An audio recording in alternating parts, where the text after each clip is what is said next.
तो hello everyone, welcome back to Shaista elegance studio में। आज का फिर मैं आपका नया टॉपिक लेकर आया हूँ, बेसिक कुर्तीज पैटर्न ड्राफ्टिंग। इसमें आपको किस तरीके से इसमें फॉर्मूला यूज़ किया जाता है, बेसिक कुर्तीज़ कहाँ इस्तेमाल होती है, किस टाइप की कुर्तीज़ में इस्तेमाल होता है बेसिक पैटर्न कुर्तीज़ का। ठीक है, मैं इस वीडियोज़ में आपको मैं बताऊंगा और आगे आने वाली वीडियोज़ में मैं आपको हर एक टाइप की कुर्तीज़ के बारे में बताऊंगा, किस तरीके से उसमें डार्ट वेरिएशन किया जाता है, किस तरीके से उसमें और डिज़ाइन के वेरिएशन किए जाते हैं, जो आपको एक से एक अच्छे डिज़ाइन में आपके लिए लेकर आऊँगा। सारे पैनल्स, कितने ही पैनल्स हो उस कुर्तीज़ में मैं आपको कुर्तीज़ की पैटर्न ड्राफ्टिंग सिखाता रहूँगा। इस वीडियोस को देखिए, लास्ट तक बने रहिए। इस वीडियोस में आपको समझिए कि बेसिक कुर्तीज़ पैटर्न ड्राफ्टिंग किस तरीके से की जाती है। बने रहिए मेरी वीडियोस में। चलिए दोस्तों, वीडियो को स्टार्ट करते हैं। मैं इसमें आपको बेसिक कुर्तीज़ की पैटर्न ड्राफ्टिंग बताता हूँ। बेसिक कुर्तीज़ जो होती है उसमें ईज होती है हमारी, उसमें लूजिंग होती है। जैसे कि पाकिस्तानी कुर्तीज़ देखी होंगी, लूज फिटेड कुर्तीज़ होती हैं वो। ठीक है, उसमें लूजिंग होती है। तो लूजिंग आप 2 इंचेस से लेकर और 2 इंचेस से लेकर 4 इंचेस तक, 5 इंचेस तक आप अपने अकॉर्डिंग जितना लूज करना चाहते हैं वो कर सकते हैं। लेकिन बेसिक कुर्तीज़ का पैटर्न मिनिमम 2 इंचेस लूज होता है। ठीक है, उसमें एक्रो चेस्ट में भी उसकी लूजिंग होती है। तो इसीलिए मैं आपको सबसे पहले बेसिक कुर्ती से स्टार्ट करता हूँ, फिर मैं आगे इसमें कुर्तीज़ में किस किस तरीके की डार्ट्स का इस्तेमाल होता है, किस किस तरीके की वेरिएशन होती है, सारी टाइप्स ऑफ कुर्तीज़ में आपके स्टेप बाय स्टेप वीडियो में बताता रहूँगा। आगे वीडियो एक के बाद एक कुर्तीज़ के ऊपर लेकर आता रहूँगा। चलिए, सबसे पहले मेजरमेंट नोट कीजिए। फुल लेंथ है 40 इंचेस, एक्रो शोल्डर है 15 इंचेस, अपर चेस्ट है 36 इंचेस, राउंड वेस्ट है 38 इंचेस, वेस्ट है 34 इंचेस, हिप है 42 इंचेस। ठीक है, फ्रंट नेक है 7 इंचेस, बैक नेक डेप्थ है हमारी 2.5 इंचेस, जो नॉर्मली बैक नेक डेप्थ होती है वही। ठीक है, सबसे पहले आप जहाँ से आप मेजरमेंट स्टार्ट करते हैं उसके लिए आपको स्ट्रेट लाइन करनी होती है, और आप पैटर्न्स को सीधा करने के लिए एल स्केल की मदद से लाइन को बिल्कुल स्ट्रेट कर लेना है नीचे तक। अब यहाँ से हमारे मेजरमेंट स्टार्ट होंगे। अब बेसिक कुर्तीज है, तो जो मैंने आर्मोल डेप्थ का फॉर्मूला बताया था, पहला मैं एक मार्क में आर्मोल डेप्थ का ही करता हूँ। तो आर्मोल डेप्थ का जो फॉर्मूला बताया था वो उसमें चेंज हो जाएगा। क्या हो जाएगा मैं आपको बताता हूँ। मैंने आपको बताया था बस्ट डिवाइडेड बाई 5। ठीक है, इसमें प्लस करना है आपको हाफ इंचेस। ठीक है, आप बेसिक कुर्तीज में लूज कुर्तीज होती है, तो इसमें आपको ये फॉर्मूला यूज करना है, इसमें हाफ इंचेस प्लस कर देना है आर्मोल डेप्थ को। ठीक है, मेरी बस्ट है 38 इंचेस, मैं इसको डिवाइड करूंगा 5 से, आंसर हुआ मेरा 7.6 इंचेस। ठीक है, अब मैं इसमें प्लस करता हूँ 0.5 इंचेस, इक्वल टू 8.1/8। ठीक है, ये मेरा हो गया 8 इंच एक सूत। इसी तरीके से आर्मोल डेप्थ का मार्क कीजिए आप, जो आपकी आर्मोल डेप्थ निकल कर आ रही है। ठीक है, अब इसमें भी आपको, इसमें HSP टू एपेक्स पॉइंट में कोई आपको प्लस नहीं करना है, इसको सिर्फ 10 इंचेस है तो 10 इंचेस पे ही रहने देना है। ठीक है, इसके बाद नेचुरल वेस्ट का मार्क करते हैं। नेचुरल वेस्ट आती है हमारी 38 साइज में 15 इंचेस की। ठीक है, जहाँ हमारे चाक ओपन होते हैं, जिसके हिप पोजीशन तो नहीं होती है, मैं इसको एब्डोमन बोलता हूँ, एब्डोमन लाइन बोलता हूँ, जो हमारी 21 या 21.5 इंचेस पर आती है। तो आप यहाँ पे चाक ओपन करते हैं, इसके लिए 21.5 इसमें मार्क करूंगा मैं। देन इसके बाद फुल लेंथ 40 इंचेस मेरी। ठीक है, इन सारी मेजरमेंट लाइंस को स्ट्रेट कर लेना है। पहली मेरी लाइन है, ठीक है, अपर चेस्ट लाइन। दूसरी मेरी लाइन है राउंड वेस्ट लाइन। तीसरी है मेरी नेचुरल वेस्ट। ठीक है, चौथी मेरी लाइन है वो है जहाँ चाक ओपन होते हैं, इसमें एब्डोमन लाइन थी मेरी ये। और जो पांचवा है मेरा वो है लेंथ, फुल लेंथ। ठीक है, इतने मैंने मार्क्स कर लिए। अब मैं इसको विड्थ वाइज मार्क करता हूँ। एक्रोस शोल्डर है मेरा 15 इंचेस, 2 से डिवाइड करूँगा 7.5 इंचेस। ठीक है, अब यहाँ नेक विड्थ का फॉर्मूला यूज करके आपको नेक विड्थ निकाल लेनी है। नेक विड्थ का मार्क कर लेना है।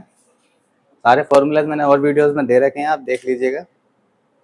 मैंने इसके ऊपर फॉर्मूलाज के ऊपर एक शॉर्ट्स भी डाल रखे, शॉर्ट्स में आपको पिक्चर्स में सारे फॉर्मूला मिल जाएंगे। यहाँ शोल्डर ड्रॉप करना है आपको। शोल्डर स्लोप का फॉर्मूला है, ठीक है, उसके अकॉर्डिंग आपको इसमें शोल्डर डाउन करना है। ठीक है, ये मैंने इसमें शोल्डर डाउन किया है। इसको शोल्डर डाउन कर लेना है। अब इसमें मेरा नेक है 7 इंचेस, 7 इंचेस पे मार्क करेंगे और इसका एक बॉक्स क्रिएट कर लेंगे। स्टेप बाय स्टेप समझिए। आपको कोई भी डाउट हो मेरे को कमेंट कर सकते हैं, मैं कमेंट में आपके डाउट्स क्लियर करूँगा, ठीक है। अपर चेस्ट का मार्क रखते हैं। मैंने आपने बोला था कि इसमें लूजिंग होती है, मैं मिनिमम कम से कम 2 इंच की लूजिंग रखूँगा, ठीक है। ये पाकिस्तानी टाइप की कुर्तीज़ होती हैं, बेसिक कुर्तीज़ होती है, इसमें लूज़ होती है, कोई फिटिंग नहीं होती इतनी, ठीक है। मेरा अपर चेस्ट का मेजरमेंट है 36 इंचेस। इसमें अगर मैं 2 इंच प्लस करता हूँ तो मेरा हो गया 38 इंचेस। 38 इंचेस को 4 से डिवाइड कीजिए, 9 एंड द हाफ इंचेस, ठीक है। इसमें कोई डार्ट्स नहीं होती है बेसिक कुर्तीज़ में, किसी डार्ट्स की ज़रूरत नहीं होती क्योंकि लूज़ होती हैं। डार्ट्स किस तरीके के इस्तेमाल की जाती है मैं आगे डार्ट्स वाली कुर्तीज़ बताऊँगा। राउंड वेस्ट का मेजरमेंट है 38 इंचेस में 2 इंच में ईज प्लस करता हूँ तो 10 इंचेस हुआ 4 से डिवाइड करने के बाद। इसी तरीके से नेचुरल वेस्ट का मेजरमेंट है 34 इंचेस, इसमें 2 इंच प्लस करता हूँ तो 36 हुआ, 4 से डिवाइड करूँगा तो 9 इंचेस। इसी तरीके से यहाँ भी मेजरमेंट रखना है। मेरी हिप है 42 इंचेस, 4 इसको मैं 2 इंच प्लस करता हूँ तो 44 इंचेस हुआ ये। इसको 4 से डिवाइड करूँगा तो 11 इंचेस, और इसी 11 इंचेस को आपको यहाँ मार्क करना है। अगर आप 11 इंचेस मार्क करेंगे तो आपकी ये स्ट्रेट कुर्ती हो जाएगी, ठीक है, बिल्कुल स्ट्रेट कुर्ती हो जाएगी। आप इसमें अपने अकॉर्डिंग 1 इंच एक्स्ट्रा भी कर सकते हैं, 2 इंच एक्स्ट्रा भी कर सकते हैं, 3 इंचेस भी एक्स्ट्रा कर सकते हैं। जितना आपको उसमें बॉटम में इसके दामन में जितना आपको फॉल चाहिए उसी अकॉर्डिंग इसको बढ़ा सकते हैं, लेकिन मैं इसको स्ट्रेट ही रखूँगा आपको समझाने के लिए। इस लाइन को आप इस तरीके से स्ट्रेट कीजिए। यहाँ आपको हिप कर्व का यूज़ करना है, इस तरीके से रखिए हिप कर्व को। यहाँ भी इस तरीके से हिप कर्व को रखिए और यहाँ आपको इस तरीके से हिप कर्व को रखना है, ठीक है। ये डायगोनल लाइन हो रही है, इसमें फ्रेंच कर्व का यूज़ कीजिए और इसको इस तरीके से कर लीजिए। अब यहाँ आपको अगर एक्रोस चेस्ट का मेजरमेंट आपके पास नहीं है तो अगर आप एक्रोस चेस्ट का मेजरमेंट निकालना चाहते हैं उसका मैं फॉर्मूला आपको देता हूँ। उसका फॉर्मूला है बस्ट डिवाइडेड बाई 6, ठीक है। ये स्टैंडर्ड फॉर्मूला है।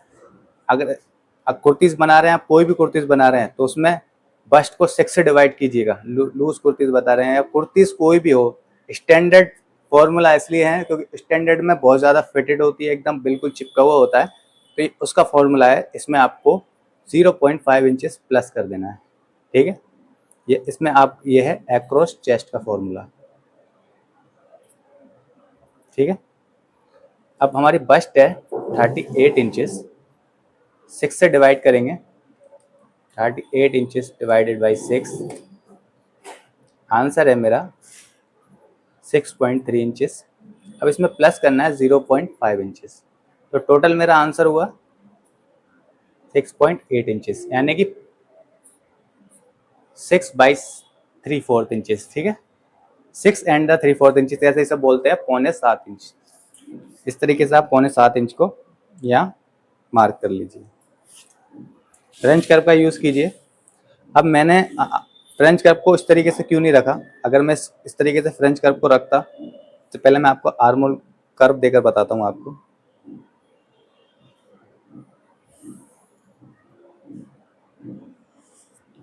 ठीक है, अब आपको पहले शोल्डर कुर्तीज़ में शोल्डर डाउन करना है, फिर उसके बाद आपको फ्रेंच कर्व का यूज़ करना है।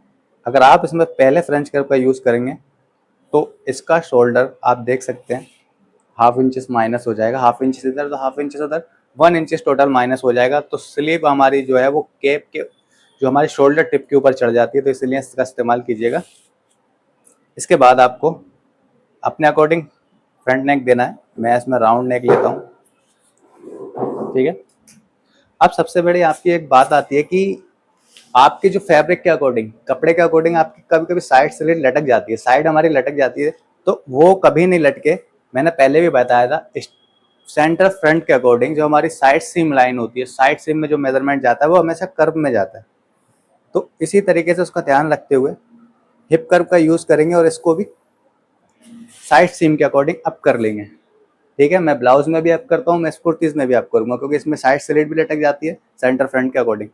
सेंटर फ्रंट बिल्कुल स्ट्रेट सीधा रहता है, वो इसलिए रहता है कि बस्ट पे हमारा मेजरमेंट बिल्कुल फिट होता है, इसलिए। ठीक है, ये आपका पैटर्न रेडी हो गया है फ्रंट का। पैटर्न को मेंशन करना बहुत ज़रूरी है कि आपको पता होना चाहिए मैंने क्या इसमें किस चीज़ का इस्तेमाल किया और क्या कौन सी लाइन क्या है। कभी भी किसी भी कितने भी दिनों के बाद आप पैटर्न को निकालेंगे तो आपको अच्छे से समझ में आएगा कि आपने उसमें क्या किया है। ठीक है, ये है हमारी अपर चेस्ट लाइन, ये round arm hole curve, and ये साइड सीम, ये राउंड वेस्ट, ये राउंड वेस्ट, और इसको बोलते हैं एब्डोमन लाइन। हिप लाइन नहीं है, एब्डोमन लाइन है। हिप लाइन पोजीशन आएगी आपकी 38 साइज में 25 इंचेस पर। ठीक है, 25 इंचेस पर आएगी। ये आपकी हिप लाइन नहीं है, ये एब्डोमन लाइन है, जहाँ आपके चाक ओपन होते हैं। इस बात का आप ध्यान रखिएगा। और दूसरी चीज़ मैं आपको बता दूं, ये जो निचला हिस्सा होता है किसी भी चीज़ की, जो लास्ट में जो हैम होती है ना, उसको हैम लाइन बोलते हैं। इसको भी मैंने मेंशन कर दिया। चलिए मैं इसको पैटर्न को कट करता हूँ, फिर मैं बैक की ड्राफ्टिंग बताता हूँ आपको।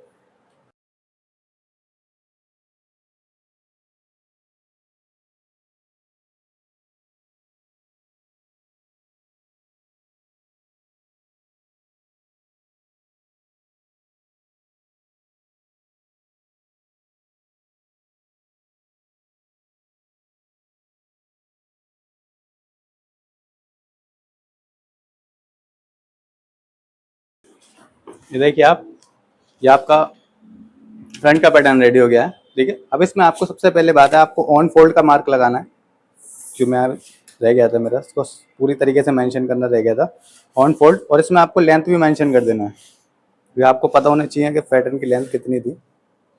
लेंथ थी मेरी 40 इंचेस। ठीक है, ये पूरी तरीके से मेंशन हो गया। अब मैं इसको साइड करता हूँ, बैक की ड्राफ्टिंग में आपको बताता हूँ। सबसे पहले बेसिकली इसी तरीके से हम उसी मेजरमेंट पे बैक की पैटर्न ड्राफ्टिंग करेंगे।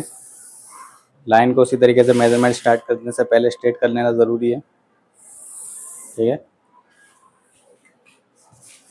अब उसी तरीके से इसमें मार्क करना है।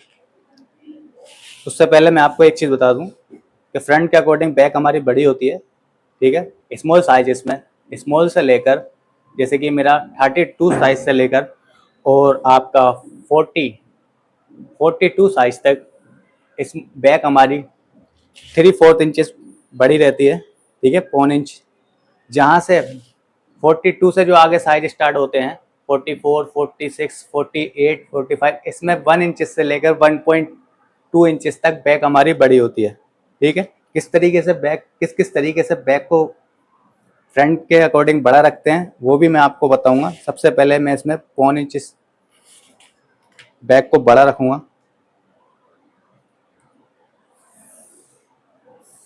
इस तरीके से इस लाइन को स्ट्रेट कर लीजिए। नीचे वाली लाइन से मेजरमेंट स्टार्ट होंगे सारे हमारे। पहला जो आपने आर्म होल डेप्थ फ्रंट में रखी थी, वही आर्म होल डेप्थ आपको बैक में रखना है। ठीक है, दूसरा मेजरमेंट आएगा आपका राउंड वेस्ट लाइन का, तीसरा आएगा नेचुरल वेस्ट का, चौथा आपका एब्डोमेन लाइन जहाँ आपकी चाक ओपन है, देन उसके बाद फुल लेंथ। इन सारी लाइंस को स्ट्रेट कर लीजिए। इसमें बैक में राउंड वेस्ट का मेजरमेंट की ज़रूरत नहीं है। ठीक है, क्योंकि तीनों तीनों में जो लूजिंग थी उसके अकॉर्डिंग बस्ट पे लूजिंग इतनी नहीं होती है, बस्ट पे थोड़ी फिटेड फिटेड दिखाई देता है बस्ट बिल्कुल। तो इसलिए मैं बैक में राउंड वेस्ट लाइन का यूज़ नहीं करता हूँ। और आप भी बेसिक पैटर्न में कोई भी पैटर्न बताएं आप, उसमें अगर लूजिंग दे रहे हैं तो राउंड वेस्ट में लूजिंग कमी होगी, क्योंकि राउंड वेस्ट पे फिटिंग दिखाई देगी लेकिन सारी जगह आपको लूजिंग दिखाई देगी। लाइंस को स्ट्रेट कर लेना है।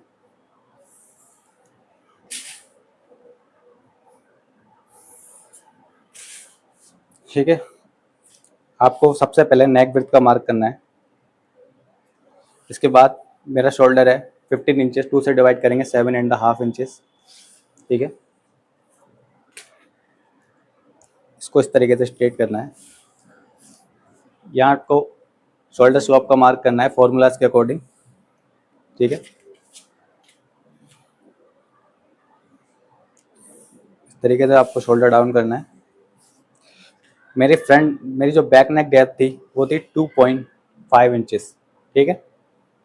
फिर 2.5 इंचेस जो भी मेजरमेंट होगा नीचे वाली लाइन से मार्क करना है आपको।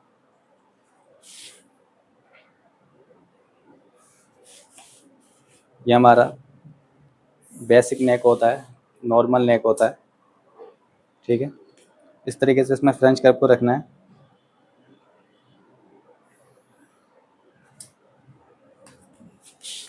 अब आपको अपर चेस्ट का मेजरमेंट रखना है। इसमें 2 इंच लूजिंग थी आपकी, तो आपका 38 इंचेस टोटल अपर चेस्ट हुआ। लूजिंग ऐड करने के बाद 4 से डिवाइड करेंगे, 9 एंड द हाफ इंचेस, ठीक है।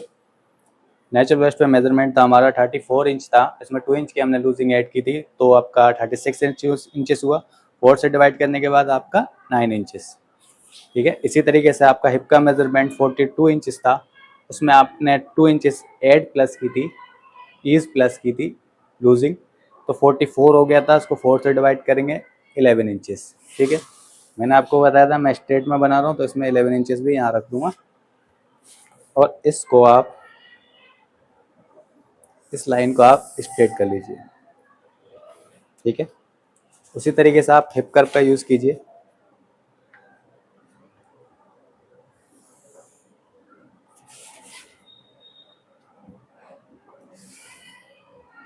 ठीक है, जहाँ अपर चेस्ट लाइन पे आपने देखा मेजरमेंट यहाँ मेरा आके कम हो गया, फ्रंट में ज़्यादा था, यहाँ कम हो गया, ठीक है। तो इसलिए अब मेरी अपर बस्ट लाइन है, जो हमारा बस्ट होगा ना, उस पर ये बिल्कुल फिट आएगा। ज़्यादातर 1 इंच की लूजिंग आएगी बस, लेकिन बिल्कुल फिट दिखाई देगा, एकदम अच्छा शेप दिखाई देगा उस पर। बाकी आपको सब जगह से लूज दिखाई देगा, ठीक है। अब मैं आपको इसमें एक्रोस बैक का और बता देता हूँ कि एक्रोस बैक किस तरीके से निकालना है। अगर आपके पास मेजरमेंट नहीं है, आपको डाउट है कि मेरी बैक एक्रोस बैक परफेक्ट निकली है या नहीं निकली है, या मेरा आर्मोल शेप ठीक है या नहीं है, तो इन्हीं डाउट्स को क्लियर करने के लिए हम इसका फॉर्मूला यूज़ करते हैं। मैंने फ्रंट में जो बताया था, एक्रोस फ्रंट का फॉर्मूला जो बताया था, मैं एक्रोस बैक का बताता हूँ। एक्रोस बैक का फॉर्मूला होता है बस्ट डिवाइडेड बाई 6, ठीक है।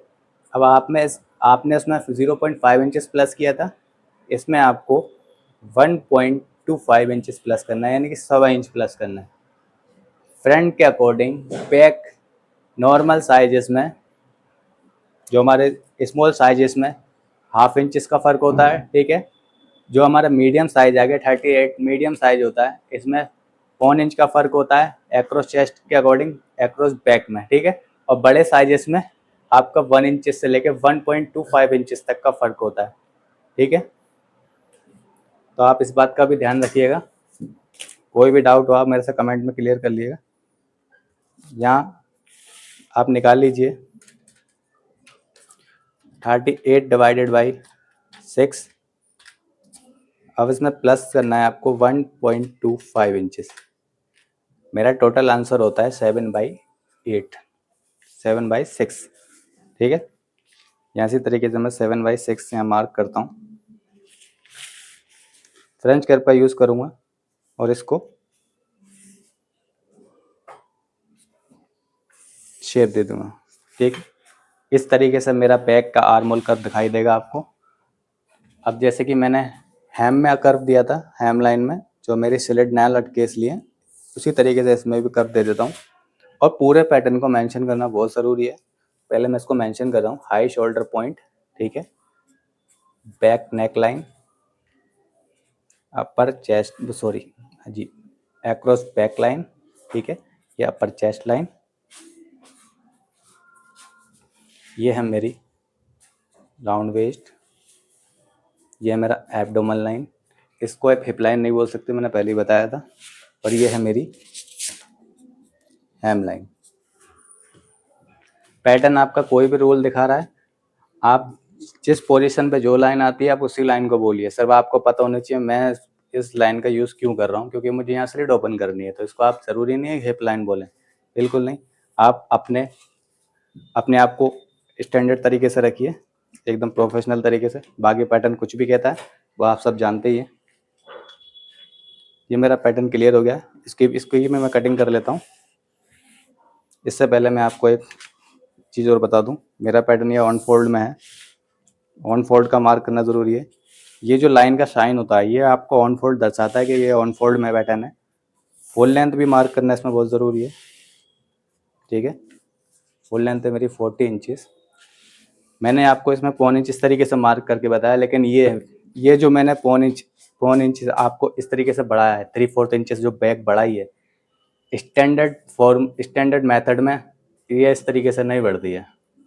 क्योंकि वेस्टर्न वेयर में आप जब जाओगे तो यहाँ से आपको बैकअप नहीं होगी, बैक यहाँ से नहीं उठती। ठीक है, उसको वो किस तरीके से उठती है मैं आपको बताता हूँ। वो बहुत फिटेड ड्रेस होती हैं, उसमें बस्ट डार्ट्स का भी यूज़ होता है। जब बस्ट डार्ट का यूज़ होता है तो फ्रंट की साइड सीम कम हो जाती है, तो इसीलिए बैक की साइड सीम को बढ़ा दिया जाता है और वही उसी जगह पर एडजस्ट हो जाती है। ठीक है, मैं किस तरीके से स्टैंडर्ड में बैक को किस तरीके से बढ़ाते हैं वो भी मैं आपको आगे वीडियोस में बताऊंगा। जब मैं बस्ट डार्ट का इस्तेमाल करूंगा कुर्तीज़ में तब मैं आपको समझाऊंगा। इससे पहले मैं इसको पैटर्न को कट कर देता हूँ।